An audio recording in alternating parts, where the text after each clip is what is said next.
8. Caminhos para a saúde. O sofrimento é via de redenção espiritual, em face do incompleto desenvolvimento moral do indivíduo. Opção pessoal, é roteiro destituído de qualquer ação punitiva, educando ou reeducando por meio dos mesmos mecanismos, graças aos quais houve comprometimento, desvio de rota, desrespeito às leis da vida. A sua presença vige, enquanto se faz necessária a depuração. As únicas exceções se apresentam nos quadros de iluminação coletiva, quando os missionários do bem e do amor mergulham nas sombras do mundo, a fim de clareá-las com os seus exemplos. Não mais lhes sendo necessárias as dores físicas e morais, elegem-nas ou aceitam-nas como holocaustos espontâneos, a fim de ensinarem coragem, abnegação e sacrifício aos que estão na retaguarda, comprometidos com a ignorância e a ilusão, a rebeldia e a violência, o egoísmo e a negação do dever, todos eles geradores de sofrimentos, de enfermidades e dores. A saúde integral, a paz, a alegria interior resultam da lucidez mental, que elege os atos corretos para a existência modeladora da ascensão. Enquanto não se convençam as criaturas de realizar o equilíbrio, a homeostase ideal entre o psiquismo e o corpo físico, debater-se-ão nas malhas de qualquer tipo de sofrimento. A advertência ao desvio da linha de harmonia, ele se apresenta em forma de energia comprometida, bloqueada ou desequilibrada, facultando a instalação de doenças, de desares, de padecimentos de qualquer natureza. Certamente, as terapias convencionais ajudam na recuperação da saúde, na sua relativa manutenção. Todavia, somente os fatores internos que respondem pelo comportamento emocional e social podem criar as condições permanentes de bem-estar, erradicando as causas penosas, proporcionando outras novas que compensarão aquelas, se não superadas, promovendo o equilíbrio estrutural do ser. Jesus sintetizou no amor a força poderosa para a anulação das causas infelizes do sofrimento e para sua compensação pelo bem. Allan Kardec, por meio da observância das lições do Evangelho e das diretrizes propostas pelos espíritos superiores, aludindo a Jesus, apresentou a caridade como sendo a via real para a salvação, a aquisição da saúde integral. A caridade, que é o amor na sua expressão mais elevada, para ser real exige a iluminação de quem a pratica, facultando-lhe, ao mesmo tempo, um constante aprimoramento de propósitos que induzem a abnegação e a vitória sobre as tendências primitivas, que permanecem dominadoras. Pelo seu extraordinário conteúdo emocional, a caridade dulcifica aquele que a pratica e abençoa quem a recebe, dignificando-o, promovendo e ajudando-o a superar-se. Por isso, verdadeiramente, a sua é uma ação de profundidade, que exige requisitos especiais, adquiridos pelo esforço de constante aprimoramento espiritual. Buda, no passado, recomendava uma via de salvação, em 8 passos, que são indispensáveis para a iluminação pelo amor e a plenitude pela felicidade. A criatura humana sempre crê, até naquilo que nega. O seu ato de negar é uma força de crer, que defende com entusiasmo e vigor. A negação, por isso mesmo, é um tipo de afirmação, demonstrando a crença natural ou racional em torno da sua convicção. Crer retamente, porém, é direcionar o pensamento de forma positiva, edificante, firmando-o em propósitos saudáveis, que favorecem a realização excelente dos postulados, nos quais se crê. Essa é uma crença estimuladora que enriquece de beleza e aciona os mecanismos da vida, alterando, profundamente, o comportamento para melhor e propondo uma vivência pautada na força da crença. Diante de todos os enfermos que o buscavam, Jesus era peremptório quanto ao ato do paciente crer nele na recuperação da saúde. A sua resposta positiva criava a reação orgânica favorável à movimentação da energia bloqueada pelos condicionamentos doentios, pelas sequelas kármicas propiciadoras dos distúrbios degenerativos, nas áreas do corpo, da mente ou da emoção. A abertura mental e emocional do enfermo, a certeza de que era possível a recuperação, e que Jesus podia consegui-lo, proporcionava-lhe a receptividade necessária ao imediato processo de cura. Assim, a fé tudo pode, pois aciona inexplorados mecanismos íntimos do homem, geradores de forças não utilizadas, modificando por completo a paisagem interna, depois externa do ser. A fé remove montanhas, acentuou Jesus. Ela é a canalização de todas as possibilidades psíquicas, alterando a ação das forças habituais. Quando se apresenta, estimula a ação e vida interiormente, gerando energias que vitalizam toda a maquinaria pela qual se movimenta. A crença reta faculta uma visão otimista da vida, que se enriquece de motivações que nada perturba. Sabe esperar estimula ao prosseguimento da empresa, mesmo quando as circunstâncias parecem conspirar contra, ocasionando confusão ao projeto abraçado. Todas as conquistas da humanidade tiveram início no ato de crer corretamente, graças ao qual se movimentavam as pessoas, persistindo na execução dos planos mentais transferidos para a realidade objetiva. Nicolau Copérnico, por acreditar retamente no sistema heliocêntrico, sofreu humilhações constantes e lutou contra o sectarismo, a intolerância, o fanatismo e a ignorância, até provar que estava com a razão. Cristóvão Colombo, recordando-se psiquicamente das terras que eram desconhecidas da civilização europeia, apesar de desestimulado, ironizado pelas cortes às quais pediu ajuda, e pelos seus contemporâneos, por crer retamente, descobriu a América, provando que estava certo. Crer retamente conduz ao querer retamente.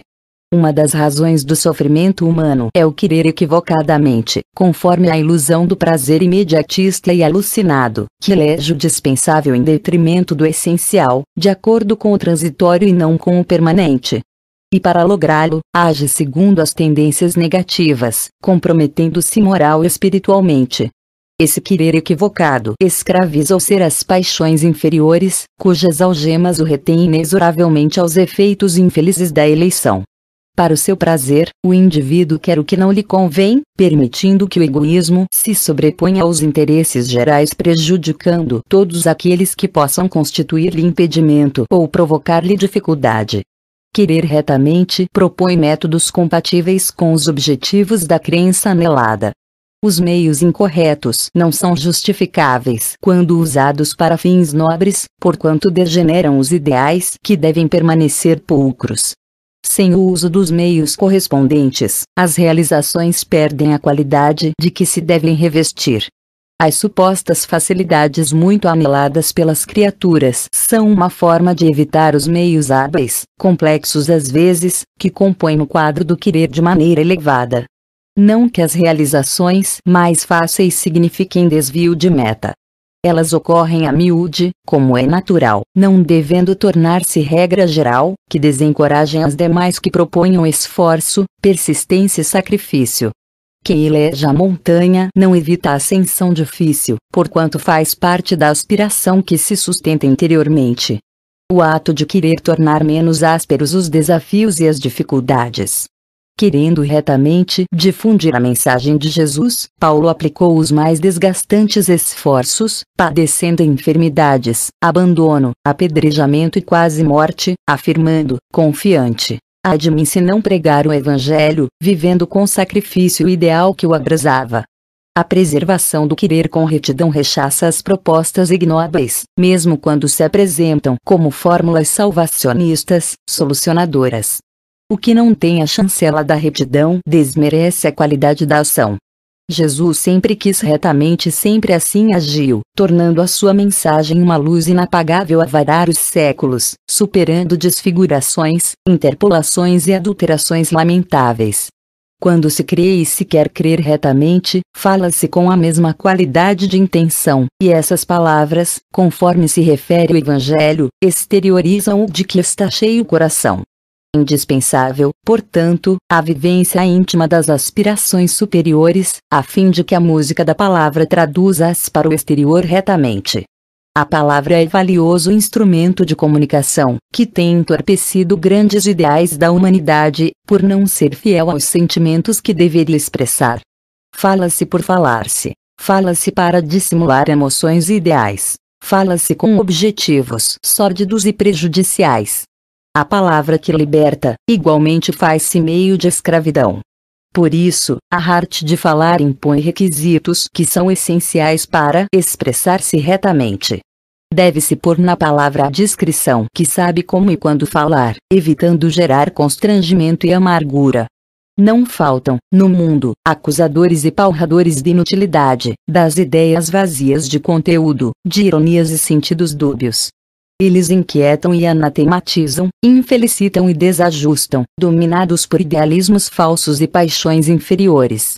O falar retamente fomenta o progresso, desenvolvendo as aspirações que se exteriorizam em ideais de liberdade e amor, impulsionando as criaturas para a frente, para o bem. Falando retamente, Sócrates desenvolveu a filosofia, elevando as cumeadas e dignificando os princípios éticos e morais que ainda constituem base ao idealismo, ao espiritualismo. As boas palavras enrijecem o caráter, dulcificam o coração e iluminam a vida. As más entorpecem os sentimentos, deformam a conduta e matam os ideais de enobrecimento. Crer, querer e falar retamente produzem uma vibração de paz que fomenta a saúde, alterando o comportamento emocional que refaz o equilíbrio da energia, modificando o campo no qual se instalam as enfermidades. São, inevitavelmente, caminhos para uma existência saudável. Logo surge o momento da ação, que equivale à diretriz do operar retamente. Os requisitos anteriores alcançam o seu momento máximo na ação, sem que deixam de influenciar, como necessário, o comportamento, que retrata a realidade íntima da pessoa. A retidão impõe-se em todos os passos da existência humana. Um coração tranquilo é resultado de uma conduta reta e, por consequência, fator basilar para uma consciência de paz. Interdependem-se, portanto, esses elementos, para uma vida feliz, desde que, olhar-se para trás sem remorsos, agir-se sem medo, em face de sentimentos enobrecidos, produzem um estado de paz que nada perturba, porque enraizada na maneira de operar, conduzindo a caminhada retamente. O mundo progrediu sempre graças àqueles que agem com retidão. Os seus exemplos de dedicação às causas dignificadoras tornaram-se a base do processo de engrandecimento da vida e das demais criaturas. Conscientes das suas responsabilidades, não temeram as perseguições, as lutas ásperas, os sacrifícios, nem mesmo o holocausto, quando este se fazia necessário, desde que permanecesse impoluto o ideal que sustentavam. Sabiam que a morte do corpo não destrói a ideia grandiosa, e que é no sangue do martirológio que a semente da verdade germina, a fim de poder frondejar mais tarde, abençoando com flores e frutos. Como se mede a grandeza ou a pequenez das criaturas graças aos ideais que possuem, é na ação que se avalia a excelência das suas aspirações, pois que aí, ao operá-las, trazê-las ao mundo objetivo, é que elas experimentam a intensidade dos fornos onde são lançadas antes de se tornarem realidade. Entre companheiros doentes e em uma sociedade injusta, é um verdadeiro desafio operar retamente. As propostas da insensatez se multiplicam, os conchavos da desonestidade, bem urdidos e disfarçados de legais, enxameiam, as concessões morais e conivências fazem-se quase normais, dificultando a ação correta. Quem age com retidão parece alienado, é mal visto, tido por excêntrico, ou como se o fizesse para pretender chamar a atenção. Há uma oposição sistemática, ancestral, arquitetada contra o correto, de modo a impedir o desmascarar da fraude e da corrupção em predomínio. Operar retamente é técnica de terapia preventiva quanto curadora para o sofrimento. Quem não atua errado, não tem necessidade de repetir a experiência, refazer o caminho, ressarcir débitos. Tal ação, entretanto, começa nas pequenas decisões, nas realizações mais simples e de aparente significação sem importância. Tudo é importante na vida. Os pequenos atos são preparatórios dos gestos grandiosos e das realizações vultosas. Manter o mesmo nível de conduta reta em uma pequena como noutra atividade de relevo é forma de treinamento para uma vivência equilibrada. Viver retamente é, portanto, o passo seguinte. As ações que se sucedem transformam-se no modus operandi de cada indivíduo, que aí passa a ter o seu modus vivendi. Quem age retamente, vive retamente. O seu hoje representa as ações antes realizadas e o seu amanhã defluirá das suas atividades hoje desenvolvidas. Não se homesia no erro, não se exalta, não se deprime. Suas horas transcorrem harmoniosas e as suas lutas, mesmo quando desgastantes, não o infelicitam, porque elas são conquistas de patamares mais elevados, que aguardam. A vida adquire sentido e significação, porque não se acabando no túmulo, amplia-se ao infinito, rica de oportunidades excelentes de aprendizagem e planificação. Gandhi recomendava a igualdade racial, de deveres e direitos.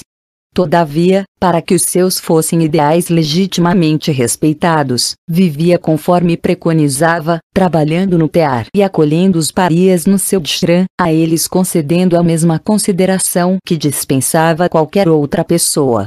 Viveu pobremente, de acordo com o que considerava as necessidades básicas para a vida, que prescrevia para as demais criaturas. Jesus não tinha uma pedra para reclinar a cabeça, embora as aves do céu tivessem os seus ninhos e as feras os seus coves, porque para ele uma só coisa era importante: dar-se, num mundo de coisas que valem o que se lhes atribui, já que não tem valor real, uma vivência de tal natureza impõe um grande esforço, já que é larga a porta que conduz à perdição. O passo imediato é esforçar-se retamente. Sem esforço, nenhum empreendimento se torna possível, muito menos se faz vitorioso. A intensidade do esforço desvela a qualidade do caráter. Sem uma disciplina que o exercício prodigaliza, o esforço deperece e as aspirações morrem. Essa força, que decorre do querer, é responsável pelos resultados das aspirações colocadas na prática. As pessoas que não se esforçam por preservar os ideais de enobrecimento perdem as batalhas da evolução antes mesmo de iniciá-las, perturbando a marcha do progresso geral. Afirma-se, muito, como justificativa para não se esforçar, que não se logra manter o nível do ideal necessário. No entanto, a execução dos hábitos viciosos dá-se mediante esforços que se incorporam ao cotidiano como fenômeno natural. A libertação deles somente é possível através do investimento de energias que se lhes opõem. Não raro, os indivíduos, em razão do prazer que experimentam na vivência viciosa, sacrificam-se, aplicando todos os valores imagináveis, a fim de continuarem com as sensações a que se escravizam. Quando se lhes propõe, no entanto, a mudança para as emoções duradouras, negam-se ao esforço, por acomodação ao que já fruem, mesmo que lhes seja desgastante.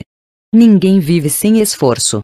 Ultrapassados os limites dos fenômenos automáticos, a vida exige o empenho da vontade, a aplicação e direcionamento das energias. Quem se esforça em um sentido, realiza um também no outro, se quiser. Esforçar-se retamente é saber aplicar a capacidade dos seus recursos naquilo que propicia a felicidade real, duradoura, sem as aflições dos prazeres fugidios, que necessitam de repetir-se sem cessar, não lhes aplacando a sede, antes aumentando-a, perturbadoramente.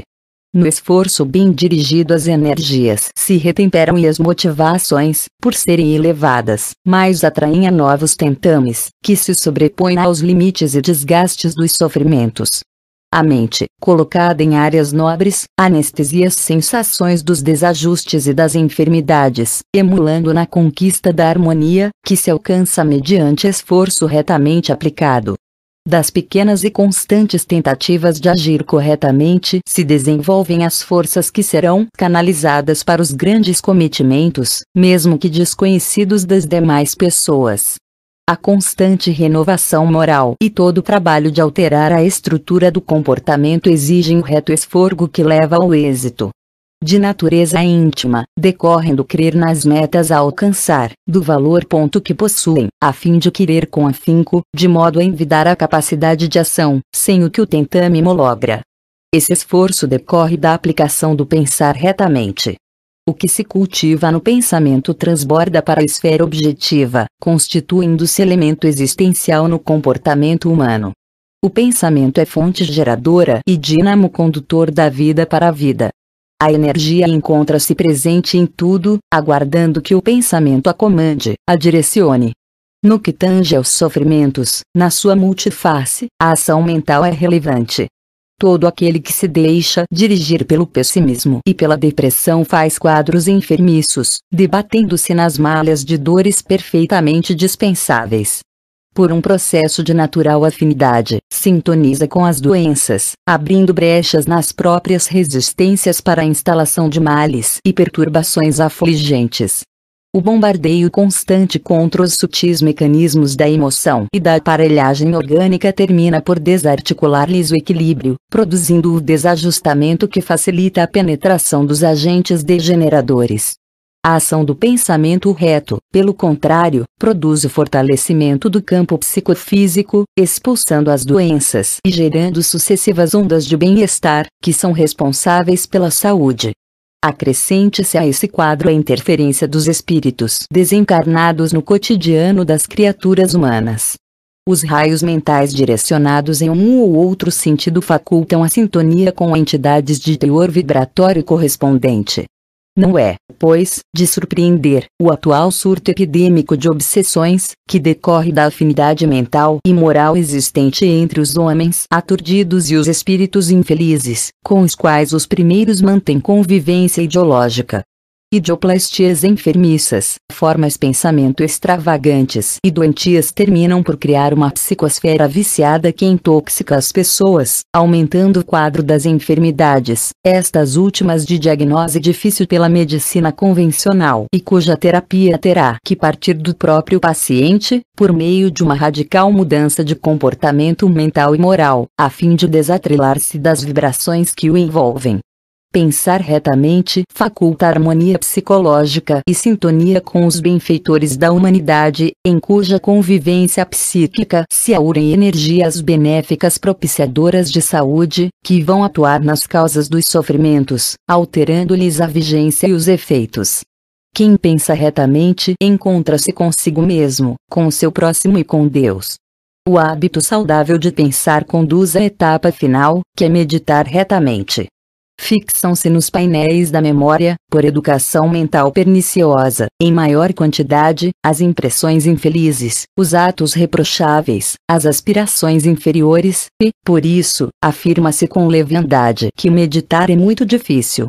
Basta, porém, que se mude a direção dos hábitos mentais e se criarão as bases da meditação.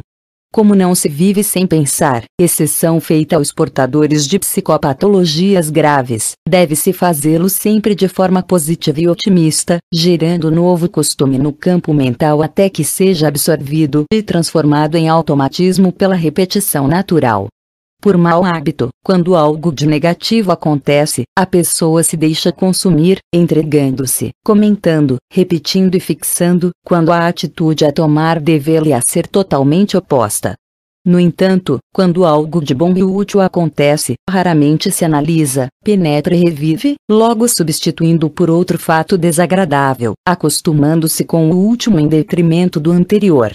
Natural que, desacostumado à reflexão em torno do bem e da paz, da saúde e da alegria, tenha dificuldade em meditar retamente. Nas primeiras tentativas, os arquivos da memória liberam as impressões deprimentes, perniciosas, e o candidato desiste, quando deveria prosseguir com esforço para liberar-se dessas e fixar as novas imagens e aspirações geradoras de saúde, de felicidade. A concentração é a fixação da mente, por interesse ou seleção, em qualquer pensamento, em alguma ideia especial, que se deseja analisar ou reter. Meditar é aplicar a concentração na busca de Deus, interiormente, com determinação e constância. Seu objetivo único é o de atingir o fluxo divino e conhecer Deus, senti-lo e alimentar-se da sua energia. É o estado de quietação mental. Jesus afirmou: o teu olho é a luz do teu corpo. Se o teu olho for um só, todo o teu corpo será luminoso. Se o indivíduo permitir-se olhar para dentro, todo ele se torna uma só ideia visual. Ao captar a luz divina, igualmente todo ele se fará luminoso, e nenhum sofrimento perturbará, graças à aquisição da saúde integral. A meditação reabastece de energias salutares, refazendo a harmonia do psiquismo e a do organismo físico. Quem medita retamente, crê, quer, fala, opera, vive, esforça-se e pensa com retidão, adquire os valores indispensáveis à salvação. Nesse estágio, a pessoa do asi já não mais vive, sendo Cristo quem vive nela. Liberta-se, por fim, do sofrimento,